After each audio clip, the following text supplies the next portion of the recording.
ரே jet service கொண்டு வந்திருந்தாங்க.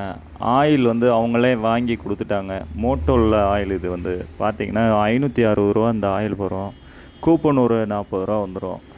நம்ம ஆயில் மாத்தும்போது வண்டியில இருக்கிற பழைய ஆயில் வந்து இவ்வளோ இந்த அளவு இருக்கணும். இந்த அளவு இருந்துச்சுன்னா தான் உங்க இன்ஜின் வந்து நல்ல கண்டிஷன்ல இருக்கு அப்படின்னு நம்ம தெரிஞ்சுக்கலாம்.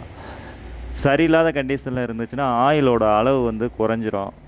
இது மோட்டோல ஆயில்னால ஒரு 3000 கிலோமீட்டர் வந்து வண்டிக்கு ஆயில் மாற்ற தேவை இருக்காது. பிராண்டடான ஆயில் ஊற்றுனீங்கன்னா தான் இன்ஜினோட லைஃப் வந்து கூட வரும். சாதா ஆயில் வந்து கிடைக்கும், லோக்கல் ஆயிலு. அது ரூ. 200 ரூ. 150 கிடைக்கும். அப்படி ஊற்றுனோம்னா இன்ஜினோட லைஃப் சீக்கிரம் போயிடும், செலவும் அதிகமாக வரும்.